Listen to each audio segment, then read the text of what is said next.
I just like the firepower. I'm a little kid at heart.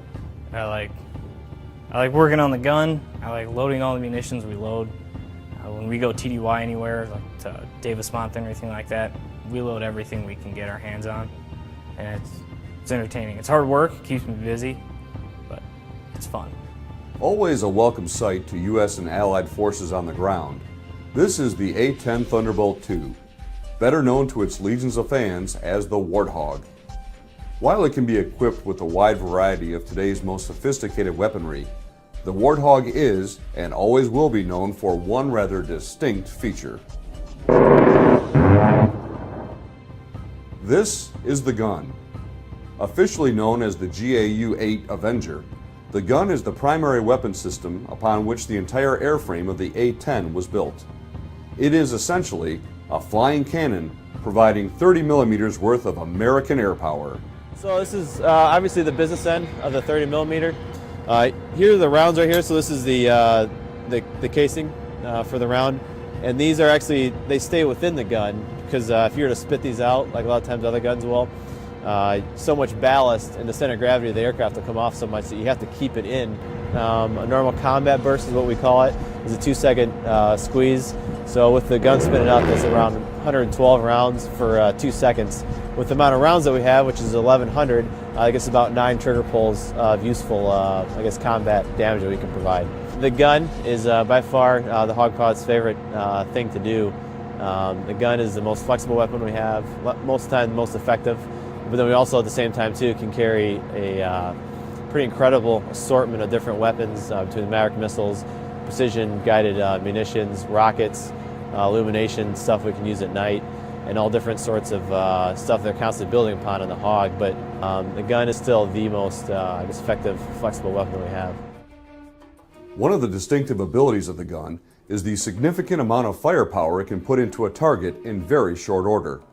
The GAU-8 is a complex piece of heavy metal consisting of 7 rotating barrels, each 7.5 feet long and weighing 70 pounds apiece, with the total gun assembly, including the feed system and loaded ammo drum, weighing over 4,000 pounds.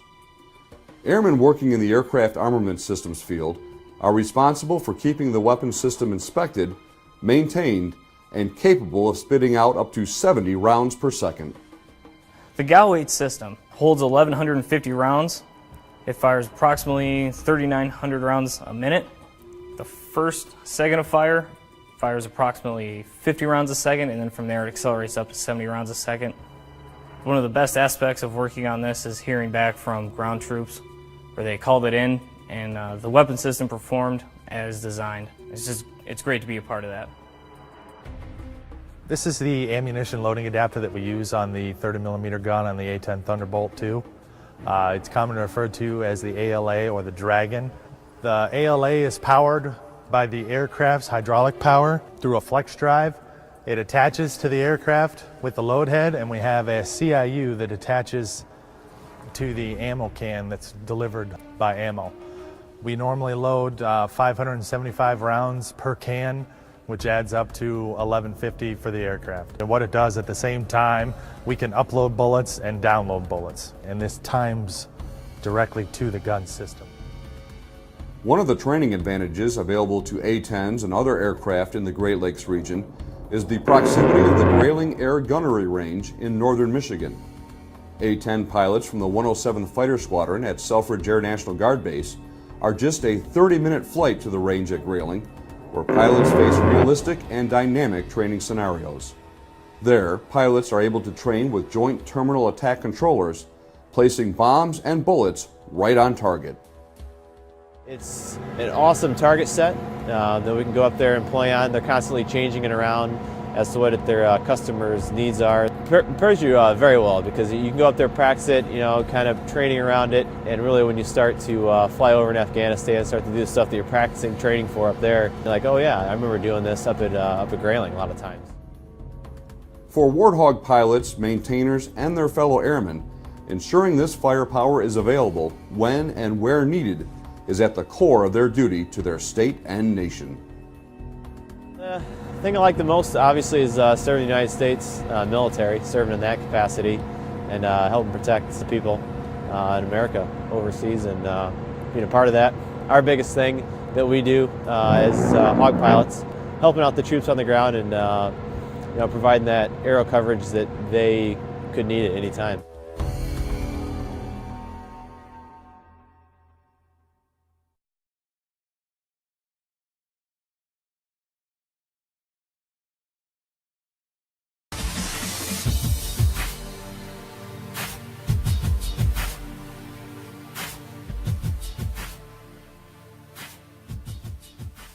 I'm Dr. Thomas McKenna. I'm a program officer at the Office of Naval Research. So there's substantial losses incurred when you have a major fire, when you can't suppress it at an early stage. SAFER is the shipboard autonomous firefighting robot. And this is a program that's been going on for about 5 years, basically to develop a humanoid capable of fire suppression.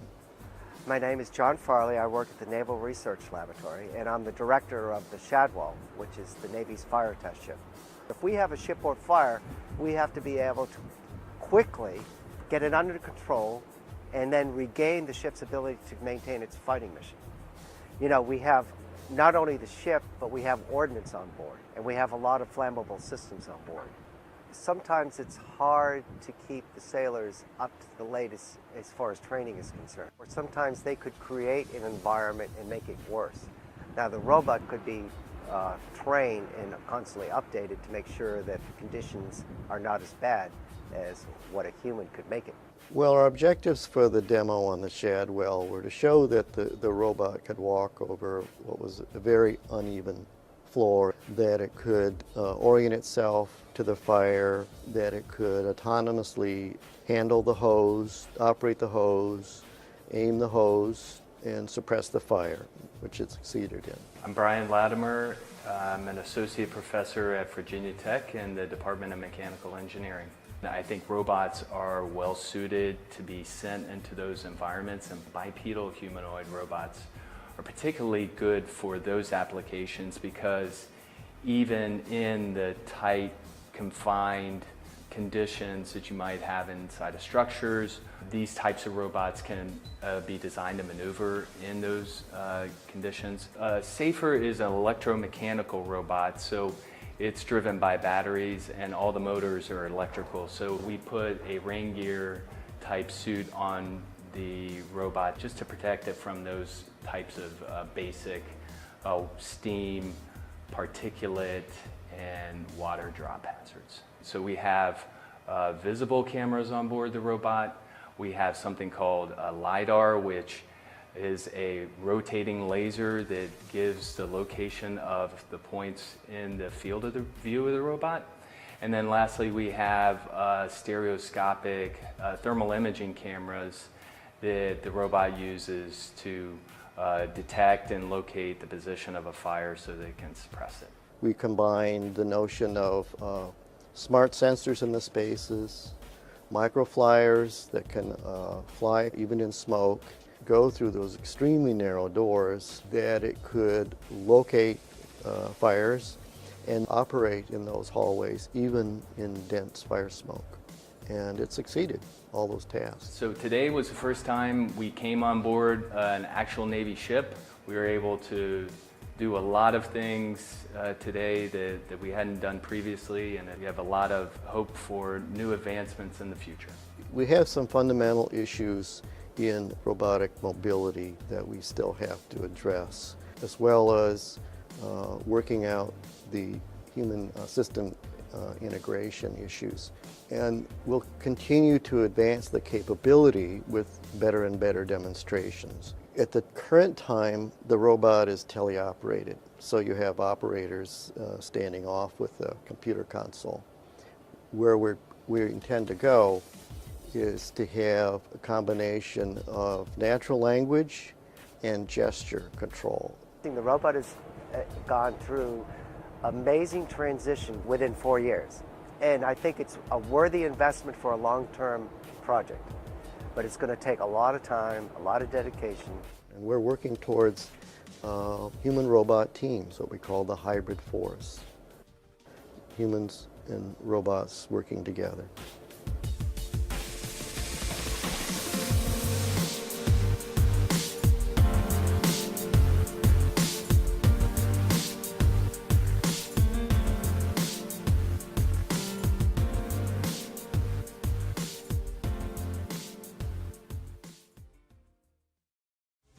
This week on a special edition of Today's Air Force, we'll take an in-depth look at the Boneyard.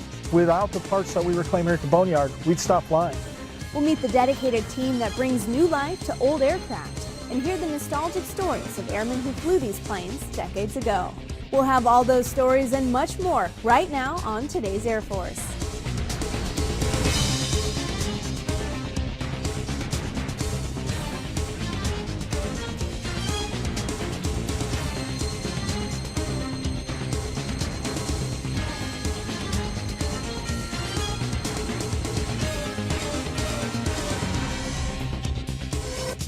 Hello and welcome to a special edition of Today's Air Force. I'm your host, Staff Sergeant Shannon Ofiara. On this special edition of the show, we're taking you to Tucson, Arizona for an inside look at what happens to Air Force planes after they've flown their last mission. Recycling is not a new concept for the Air Force. In fact, we've been doing it throughout our history. And getting new life out of old aircraft is the main purpose of the Aerospace Maintenance and Regeneration Group at Davis-Monthan Air Force Base. Seen from the air, this sprawling 2,600-acre facility is filled with rows of neatly arranged aircraft, many which look almost ready for takeoff.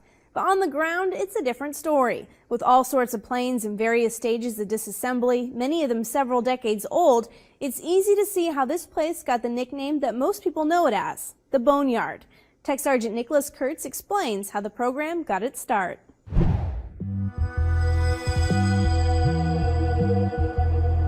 There are more than 4,000 aircraft parked here at the Boneyard. Taken together, these planes would make up the second largest air force in the entire world. But most of these planes will never fly again. They're here to serve a different purpose.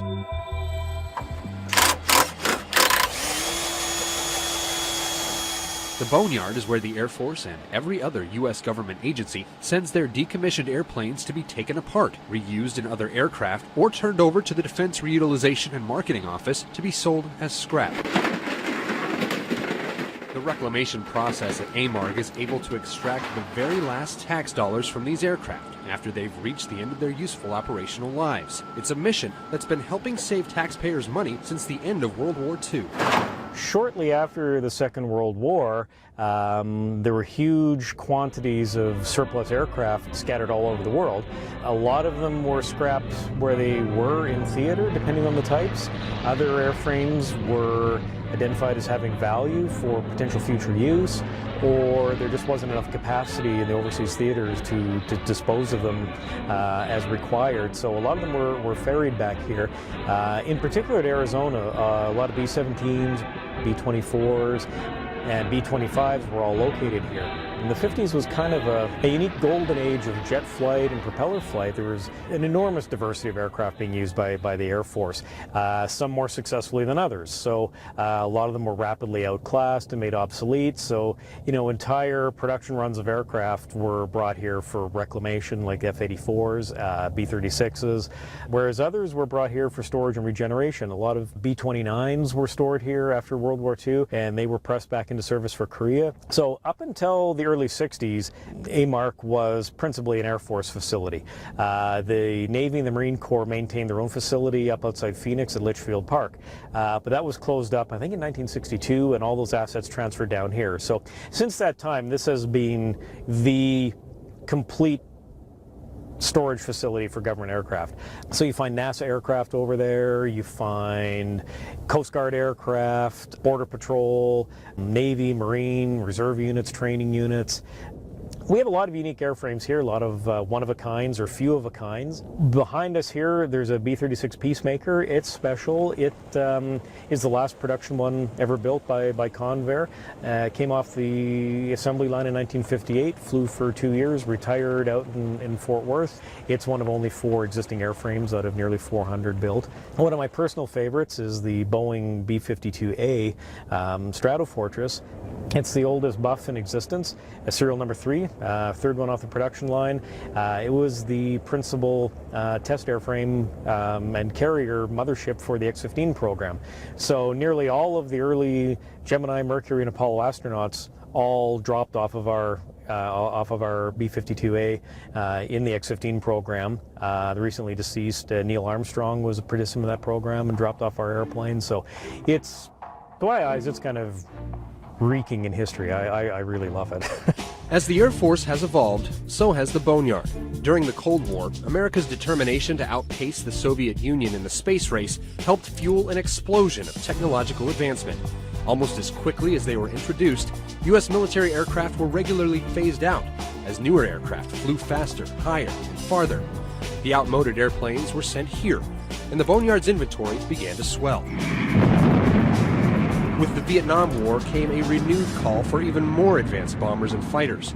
By the time that war started to wind down in 1973, the Boneyard's fleet had reached an all-time high of more than 6,000 aircraft. Today, some 4,000 aircraft still sit in the Boneyard, in various stages of the reclamation process. But the inventory here, much like in today's Air Force, is destined to change. You know, as our Air Force becomes more and more technologically reliant, fewer and fewer different types of airframes are being produced. I would expect probably in 20 or 25 years, you'd probably see less than 1,000 aircraft over there, and looking out 40 years, there may not be a need for such a large facility. There will always be a need for the facility, but whether or not you're going to find fleets of KC-135s or fields of F-15s, probably not. You know, there's 200 some odd F-22s. You know, the F-35 hasn't even really come into full operational service yet, so I wouldn't expect to see any of them even twinkling at retirement for 35 or 40 years. You know, but there's probably several hundred of them, so it's not going to be the same vast, diverse fleet that you see now. So, you know, it is kind of the end of a golden age, you know. Over the course of its more than 60-year history here in the American Southwest, AMARG has become something of an aviation enthusiast's mecca. Wherever you go in the world, anybody who kind of is interested in aviation or airplanes at all, if you mention Tucson, you know, their eyes like, oh, that's where the Boneyards are, right? Yeah, that's where the Boneyards are. And the Boneyards are here for a very good reason. Turns out the desert climate here in Tucson provides an ideal environment for long-term storage of these aircraft, with very little risk of corrosion or other damage from the elements. The ground we're on here is fairly unique. It's a very high calcium soil, very stable. When it's dry as it is now, it's as hard as concrete and very, very, very robust. And with the dry weather conditions here, low relative humidity year-round, very low rainfall, averaging about 6 to 8 inches a year in the region, there's nothing like tornadoes or hurricanes or that type of thing here to potentially destroy assets. So Tucson was identified as an ideal location for an active reclamation facility. And that year-round sunshine also makes this an ideal location for people to come visit and experience Air Force history in person. Normally, when someone wants to get a good look at some military aircraft, they have to do it through binoculars. But here at the Boneyard, you can get up close and personal with everything from fighters, bombers, tankers, lifters, just about everything the Air Force has flown in the last half-century. Our visitors almost universally enjoy the sense of adventure they feel coming out here in the desert to look at airplanes. We don't rope off our airplanes outside. People are free to get up and stick their head in the wheel well, bump their heads on a propeller, trip over a tie-down cable, run from rattlesnakes. You know, it's the authentic desert experience out here, and it's a big part of our charm and our appeal. One of our sort of taglines is, you know, where you can touch history, and we embrace that. So it's not all just about tearing down old aircraft as newer technology makes them obsolete. Preserving Air Force history has become like a secondary mission at the Boneyard. Along with the Pima Air and Space Museum right across the street, AMARG serves as a sort of monument to the accomplishments and innovations of the past, hoping to inspire America's future pilots, aircraft engineers, and astronauts. You know, our next generation of aerospace innovators, for all you know, could be wandering around here this weekend, getting that whiff of hydraulic fluid. If we can expose and encourage young people to come out and challenge themselves and find a direction through what we do here, however little, I think it's important work. Time and technology march on. The Boneyard will continue in its mission, taking custody of outdated aircraft, salvaging and reusing every part possible. But except for the small handful of aircraft that are preserved for posterity, once a certain model of jet fighter or helicopter or long-range bomber is gone, it's gone forever. A common misconception that a lot of people have with AMARC is that there's still World War II aircraft over there. We more often than you think, we do get emails or phone calls from people doing family history or have heard legend through one of their uncles or cousins that, oh yeah, there's a boneyard out in Arizona that's got all these World War II aircraft out there. So they call wondering if their grandfather's B-24 is still parked across the street there, and we have to generally explain to them, no, I'm afraid not. I mean, it was turned into beer cans probably 60 years ago. So the idea that a lot of people have is that the boneyard is really a boneyard, like a graveyard, where it's a very static kind of place where nothing happens. It's just a big, I don't know, like some hillbilly farm in the middle of Texas with 400 old tractors laying there. It's anything but, as you may have seen. It's a very heavily engaged, dynamic, busy organization that's tasked with supporting, the mission of the United States Air Force and its allies. And that's a huge amount of work. For today's Air Force from Tucson, Arizona, I'm Tech Sergeant Nicholas Kurtz. Every year, the AMARC team reclaims hundreds of millions of dollars worth of parts to support global warfighting operations. The Boneyard is one of the most cost-effective programs in the entire federal government. For every $1 spent on performing the mission at AMARC, the combination of parts reclaimed and aircraft decommissioned results in nearly $11 being returned to the Treasury, an annual return on taxpayer investment of more than $1 billion. Coming up, a look at the process aircraft go through once retired, when today's Air Force returns. I don't know what it's like. I don't know what it's like to be in a war. I don't know what it's like. I don't know what it's like to be shot at. To be put in harm's way. Put my life on the line. I don't know what it's like. But I do know no one comes back the same. No matter how tough you are, How brave, how patriotic. anybody can get hurt. And not just physically hurt. If you're a service member Or in a military family and you're feeling hopeless, you're not alone. please call this number. It's confidential and free. Your family needs you. We need you. Thank you for your service.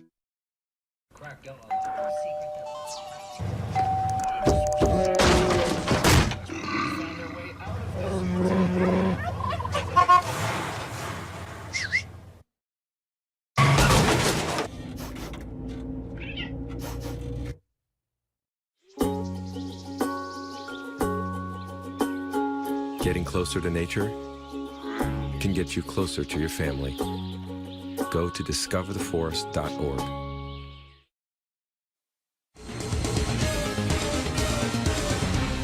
Welcome back to this special edition of Today's Air Force. So far, we've shared a little bit about the Boneyard, its history, and its importance today to Air Force missions worldwide. Now we'll take a look at what happens to aircraft once they make that final landing at the Boneyard, and how some get a second chance. Here's the story.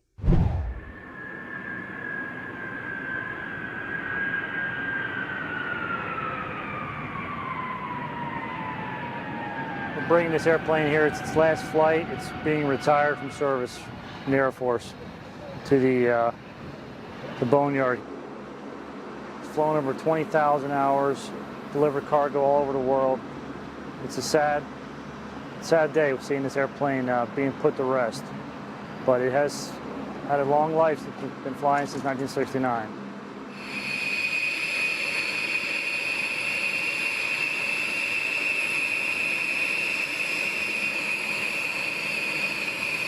What we came here to do is deliver this two-ship of B-1s to the AMARC. We're sad to see them go. They've been great workhorses, but it's time to put them to sleep. And so we flew in here from Dyess Air Force Base, the 9th Bomb Squadron. We're sad to see her go. She's been a great asset and really good at helping us defend our nation.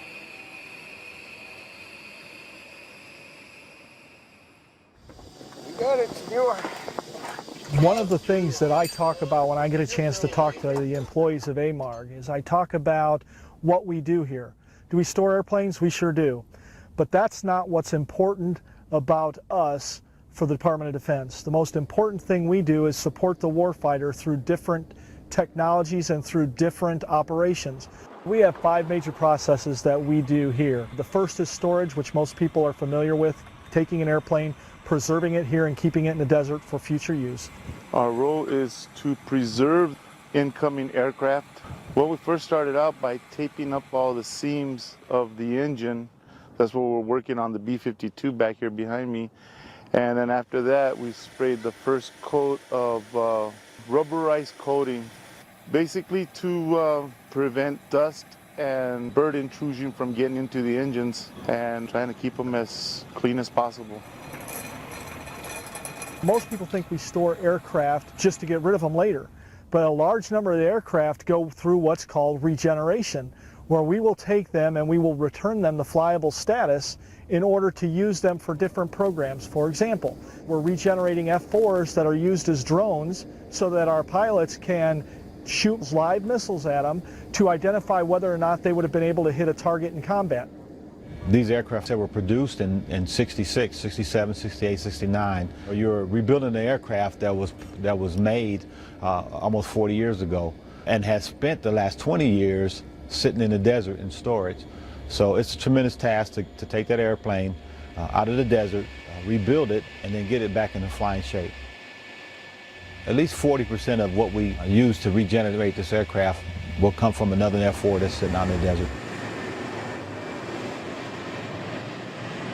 Each and every day we reclaim about 50 parts off of the aircraft here and send them to keep the aircraft fleet that they have right now current and flying. We have tons of great parts out here and no sense in letting them go to waste. So 90% of the stuff we pull is just as good as anything as a brand new part. It's just dirty. There's very few parts that I've pulled since I've been out here that were deemed bad. There is a savings of dollars when we reclaim parts from here at the boneyard, but that's not actually the biggest benefit. The biggest benefit is the largest number of parts we reclaim cannot be bought. There we go, and that's our job in a nutshell. And therefore, if without the parts that we reclaim here at the boneyard, we'd stop flying. So it's not as much about money, it's about mission. And the mission would stop if we stop reclaiming parts from here. Yep, that's it. Yeah. For the most part, we just pull parts and send them in all day, you know, one after another. It's a great job.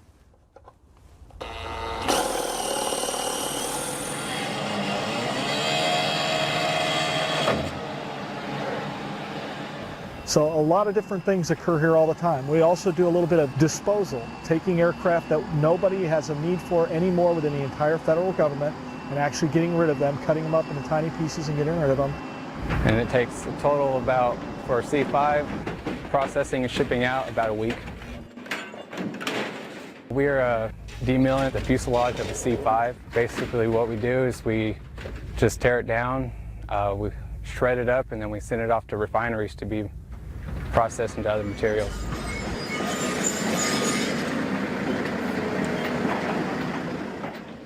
I can see we're driving down the road and some of the aircraft and missing wings and missing the canopy. They think, yeah, it's a junkyard or the boneyard. Yeah, but they don't realize that missing wing might be flying in another aircraft. That missing cockpit window could be in another aircraft. Some of us retired military think that that's it, we don't do nothing else. But no, we continue with our mission, helping out the younger soldiers one way or another accomplish their mission. And now let's take a look at some unique imagery from the boneyard.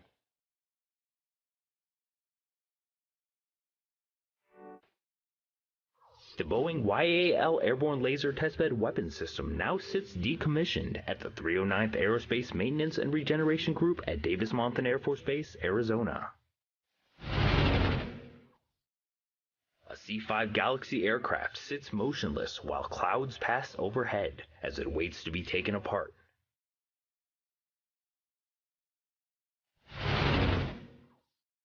Rows of F-15 Eagles and F-16 Fighting Falcons are stored and preserved. This allows them to be recalled into active service within 72 hours if needed. The F-4 Phantom II, which served as the principal air superiority fighter for the Air Force for over 20 years, has been a resident of the Boneyard since 1996. And that's Photos from the Boneyard. I'm Staff Sergeant Michael Brady.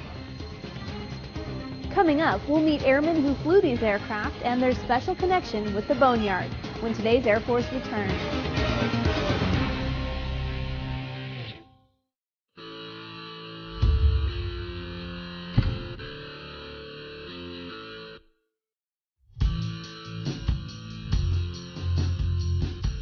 The design of the new Airman magazine, it's evolved into something now that's just really amazing to look at and to experience.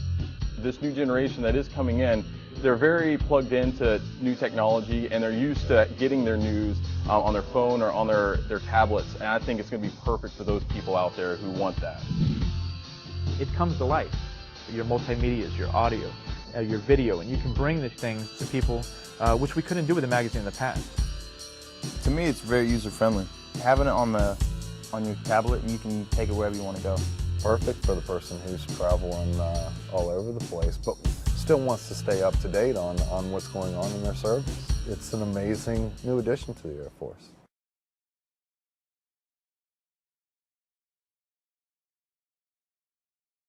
Environmental management systems empower pollution prevention. They empower us to know what is disposable and what is reusable. To rethink what we already do, but with a renewed purpose. And they remind us how all the small things can equal big results. Helping us build a better world one day at a time. With EMS to light the way, each one of us can make a world of difference. EMS. Conserve today. Secure tomorrow. Blue Acts of Green.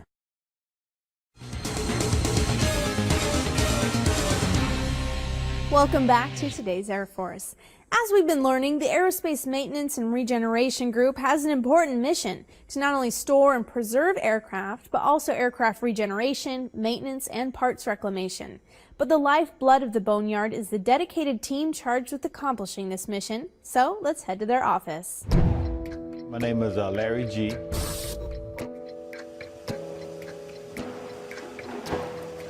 Right now you're in the F4 drone production hangar. A drone is an unmanned aircraft that is flown by a man on the ground by way of radar and radio signals. We produced our F4C models and F4E models to become full-scale aerial targets. We tear them apart and we put them back together. We make them flyable. We take 2 flights to produce it, and then we send it to Mojave where it receives a drone package and becomes a full-scale target. It's a tremendous task, but we have had several aircraft come through here where members that are working on them used to crew them. My aircraft actually came through here. I actually missed aircraft tail number 1197. I crewed it while I was at Clark Air Base.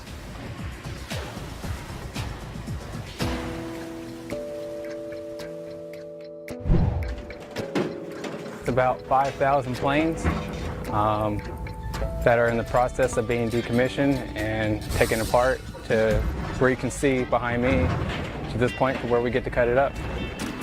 We're demilling the fuselage of a C5. Basically what we do is we just tear it down, shred it up, and then we send it off to refineries to be processed into other materials. Right here, the C5 here takes about 4 days of work to cut down and to process. Just what we do is we shred it down and then we just ship it to refineries. And I just cut it into areas that I feel like it would be easiest for me to handle. I just break it.